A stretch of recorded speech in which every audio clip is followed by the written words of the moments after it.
Hey everyone, welcome back. Having another author chat today, and with us today, or with me, is Darlene Foster, coming from Spain. What part of Spain are you from? Are you living in? We're on the Costa Blanca, which is in between Barcelona and Malaga, so about Okay. halfway in between. And is that? On the Mediterranean. Thank you. I was going to say I don't have a map of Spain in front of me, but I wanted to. That's on the coast. That must be beautiful. Gorgeous. Yeah, I bet. Darlene is a writer of children's books. And she's a retired employment counselor and ESL tutor. And you love traveling, correct? Yes, very Yes. much so. So I wanted to, we're going to talk today a little bit about Darlene and her books. She has a series of middle grade. Would you call that? Those are middle grade books, correct? We call them middle grade, or for tweens, they're approximately 8 to 12-year-old olds. They're geared towards Oh, 8 to 12 okay. year olds. I'm glad you Yeah, said which we that call tweens. because middle school here is 12 to 14-year Yeah, olds. that's like junior high school. It Yes, there is is. a confusion with that. Yes, or Yeah. middle grade readers, and it's sort of the book industry. I think that started with this categorizing. We used to call them juvenile books. They're sort of the books right after chapter books. Kids do picture books and chapter books, and then sort of my style of books, which we call middle I should readers. really know this because in the children's section of the library where I work, I'm pretty sure they do call them middle grade. Not young adult is sixth grade and up. So, but Yes, young yeah, adult is a really broad range. I mean, you can be 25 and be reading young adult books. you can be So 65 and read you young can. adult. Well, of course, I read them too, and I'm on that. I'm kind of over at that end. So yeah, I should really know this. I'm gonna ask tomorrow when I go in. Ask my coworkers because it's picture books and then chapter books, which are pretty shorter, but and then there's a whole wall of mm, if anyone's Some bookstores have them categorized as juvenile books and then young adults. So there's different labeling. yeah.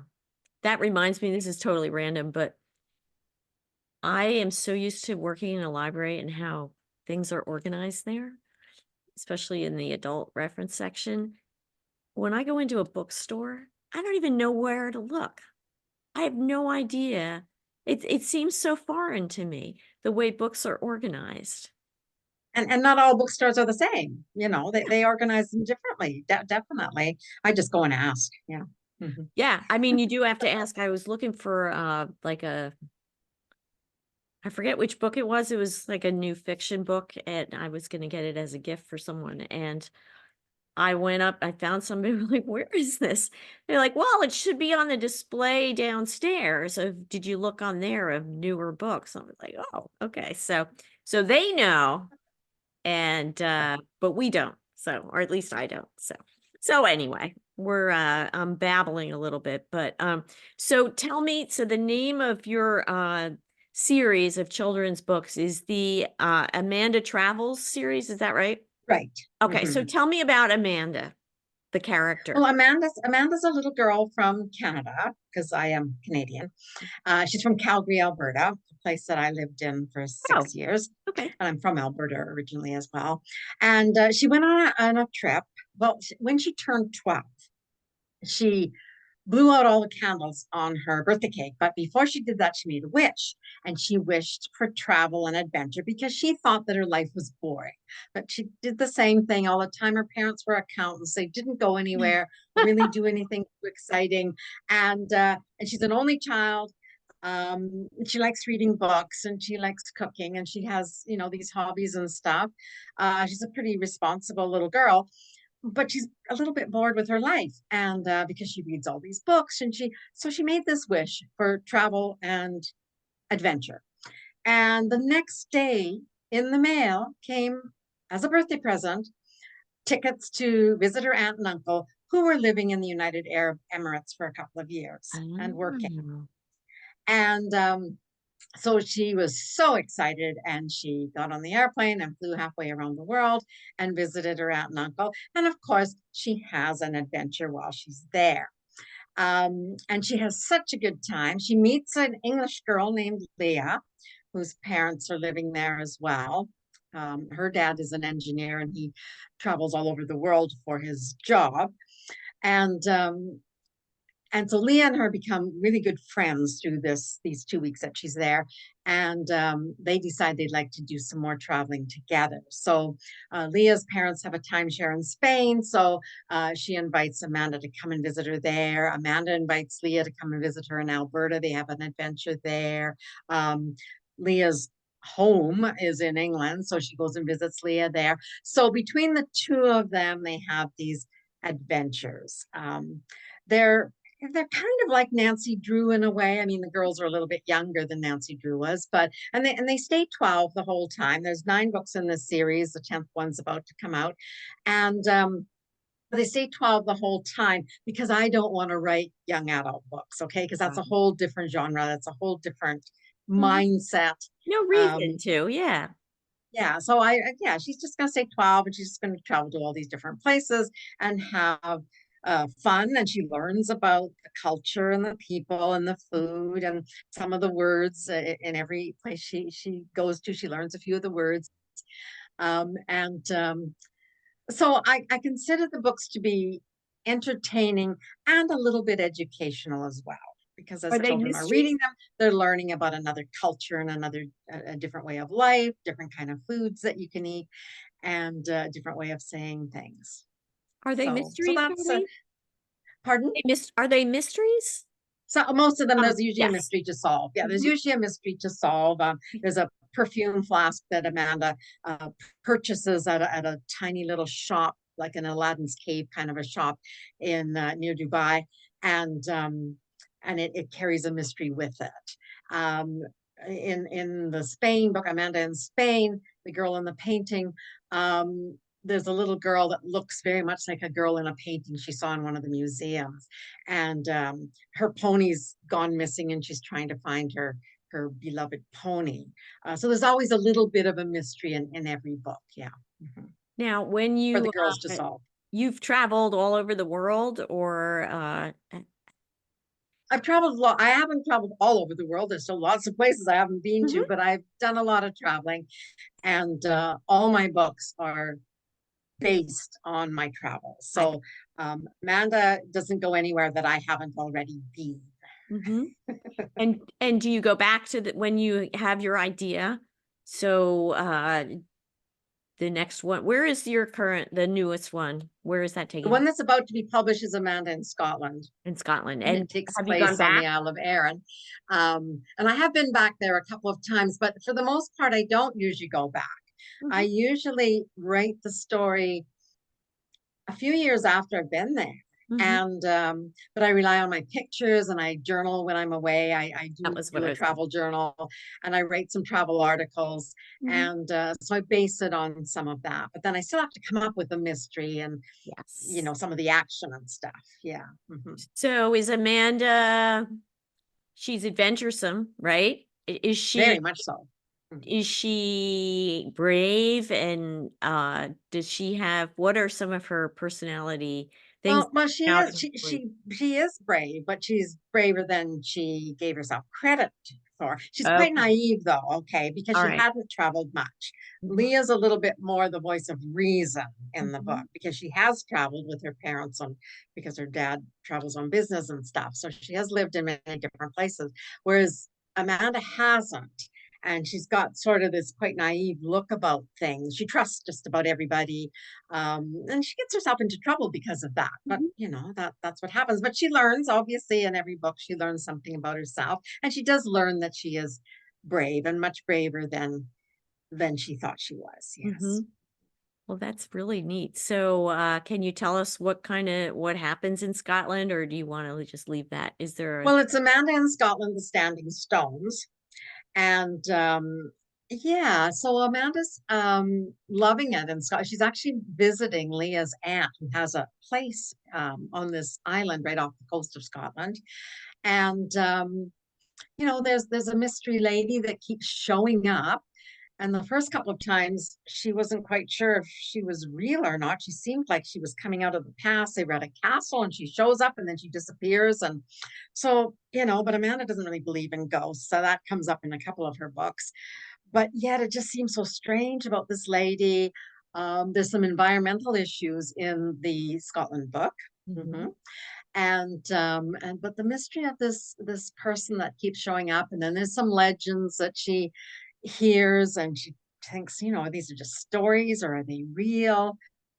So there's a lot of, just a touch of magic realism in it. Not really, but just a touch of it. She goes up the side of a mountain and gets lost and ends up in this place called the Giant's Graves.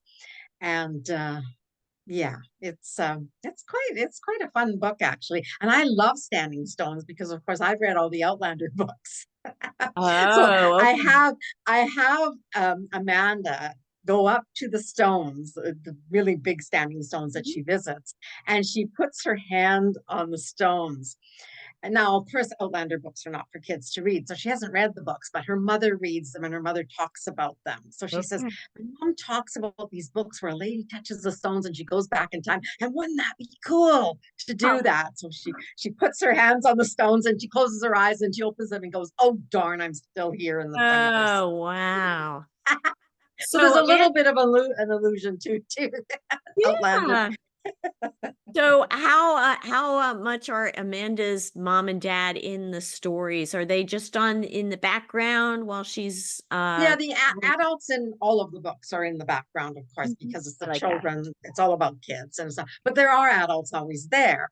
This Aunt Jenny, who's been in a couple of the other books. She was in the France book, and she was in the Malta book. But she's kind of one of these aunts. She's probably in her early 40s, and she's a bit different. She's probably more of a hippie type person, and she's a little bit looser. So Mhm. I think the girls have a little bit more autonomy. But the parents are there. They're always there in one way or another. In Amanda on the Danube, they all go on a river cruise together. Amanda's parents and Leah's parents. So they get to know each other. So that was kind of neat. And the relationship between Amanda and her mother, it comes out a little bit more in that particular book. Yeah, I Mhm. actually dedicated that book to my mom because of that. I thought, Aw. this one is more about the Mhm. mother-daughter relationship, so let's Yeah, dedicate it to my mom. Yeah. I like that. Yeah, yeah. And then Leah's dad is in the Holland book, Amanda in Holland, because he's there on business, and he's taking Leah with him. So Leah says, "Oh, Amanda's got to come too." That's Amanda in Holland, Okay, missing missing in in action. action. Ooh. Well, and that one has to do with one of Amanda's, I guess it would have been her great uncle who went missing in action during World War II. And there's kind of a mystery to find out what happened to him. And she goes actually to a Canadian war memorial cemetery, and which is quite a moving part of the book actually. But there's other things. They find an abandoned puppy and they're trying to find a home for him, and some expensive tulips go missing. There's quite a few mysteries in that book. Right. So you uh, you have it's not just sweetness and light in your stories, is it? It's the historical background, but then there are tougher subjects and also, you're bringing in modern issues, world issues that come up. So, how is that? Like, is that difficult to, bring it all into You do need to pay attention to that. Yes, you're right. I do put a few world issues. And in fact, Amanda in Mexico, Ghosts in the Wind. This is the one where she really questions whether there is supernatural things or not. Mhm. New Mexico is a very amazing state. And it does have a lot of this sort of feel about it. And actually, we talk a little bit about suicide in this book. Mhm. So we do touch on things. And I think it's important, especially at this age group, because they hear about these things happening. They may even experience them in their own family or maybe their friends' family.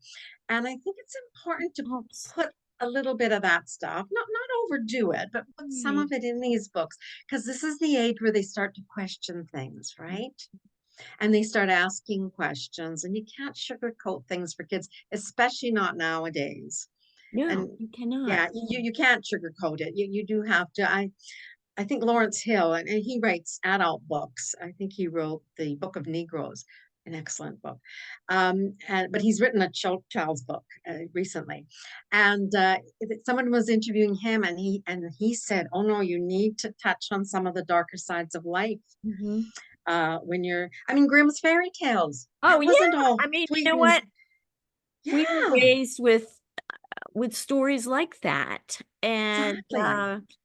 it it is important because kids have those thoughts and feelings and see things and, you have to have a place where it can all come together, I think, so. And we can't keep them in cotton wool. We'd like to, but what we Oh, can't I know. because they have to. I think the job of a parent, and I'm sure you'll agree with me, is to prepare them for the real world. I think so. That's all part of it. And reading books, of course, is all part of that. And oftentimes for children, the first time they experience death is reading it.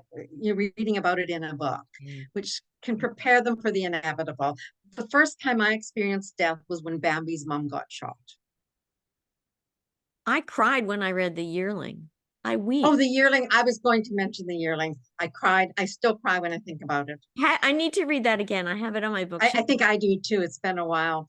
Yeah. And we went to the movies with our dad, and we didn't go to the movies very often. I lived on a farm, and there was no movie theater close to us. But when the yearling was showing, he loaded us all up in the half ton, and we drove to town and watched it. And my dad, who was this big, strong cowboy, cried. Yeah, Wow. that was quite. Yeah, that would have been my second experience with death was the yearling. And Old Yeller. That was another one. Yeah, Geller, yeah. Oh my gosh. Those are all such classics, aren't they? I Yeah. know, I know. But so I mean, I think reading books uh, for kids is just like so good for them. And as writers, it's our responsibility to, my books are not all about teaching a lesson. They're not, Right. but there might be a little something in Yeah. there that Well, kids that's might good. get Makes it from it. realistic. Yeah. So I want to Yeah. talk about your memoir. Is it a memoir, would you call Yeah, it? well, it's kind of it's a Yeah. little book based on my Okay. memories. So Yes, yes, it is You Can Take the Girl from the Prairie. So you grew up right, on a prairie in Canada, and right. tell us a little bit about that, how it was to grow up there and um It was isolating. mhm, Like Amanda, I thought my life was boring.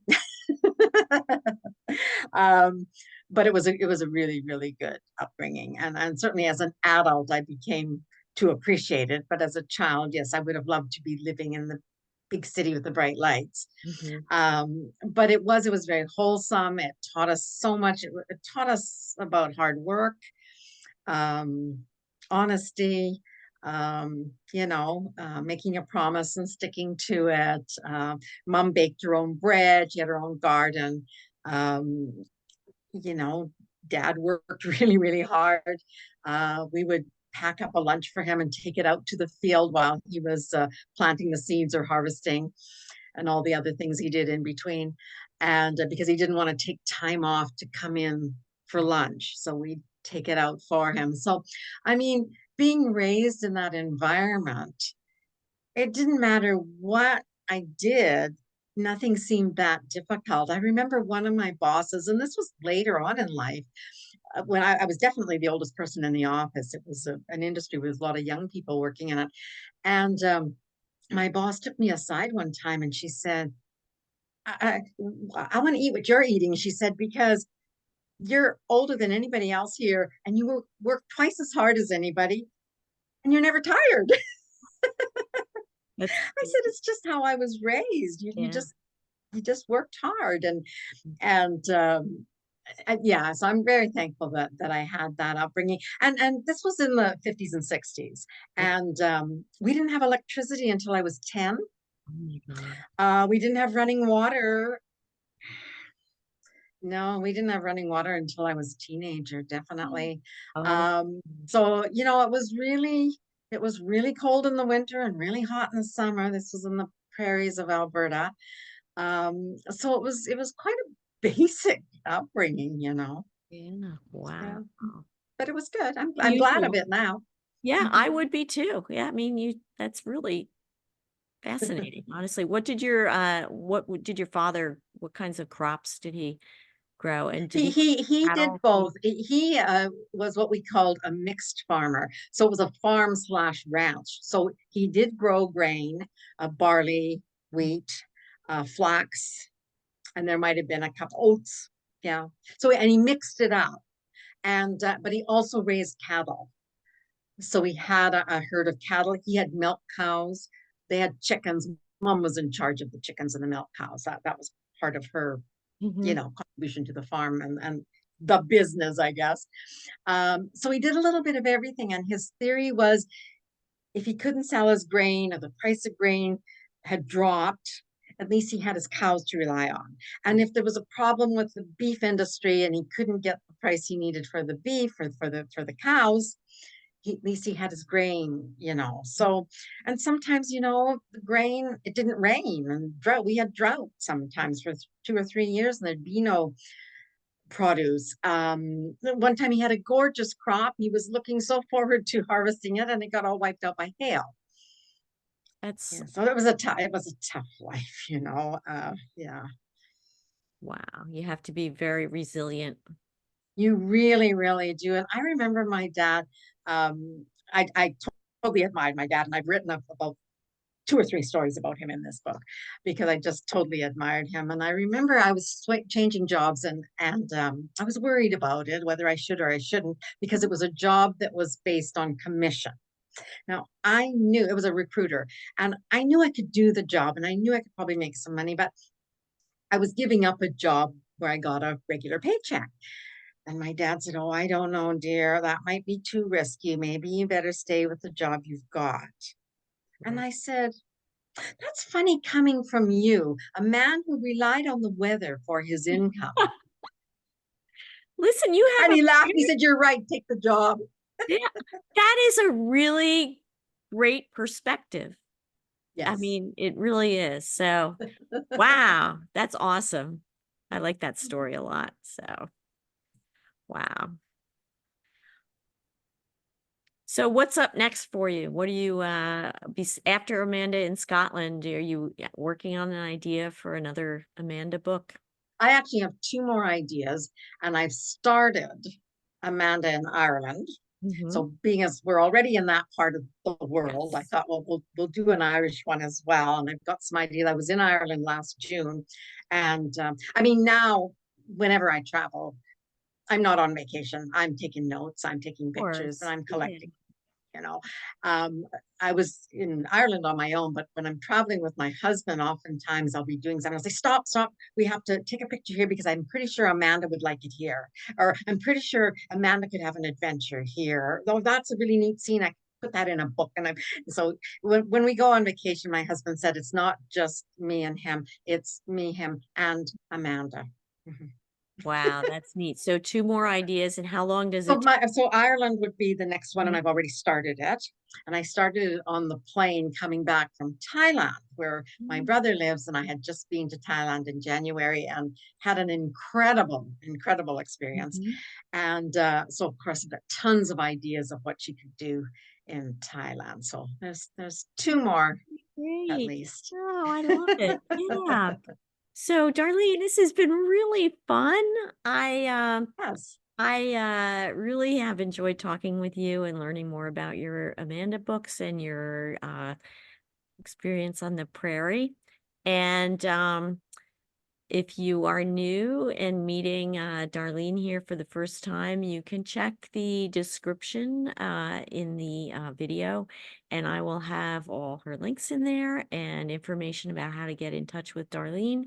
You do have a WordPress blog and Mhm. Darlene Foster's blog, correct? On Yeah, WordPress. that's basically it. Darlene Yeah. Foster's blog. Yeah. So, There are lots of pictures and articles about Thailand on that blog right now. oh my gosh. Okay. So make sure you stop over and see her and check out all of the books. How many Amanda books did you say? There's nine. The most recent one is Amanda in France. Okay, Fire in the Cathedral. So it's she's visiting France at the time that Notre Dame burns. right. Yes. That's that sounds very interesting. So, okay, well, thank you so much for coming on with me today. And to everyone else, if you like this video, please give it a thumbs up. And if you'd like to subscribe, I'd really appreciate that. And we will see you again next time. All right. Thanks so much for having me as a guest. It's Sure. been Of fun. course, it was really fun.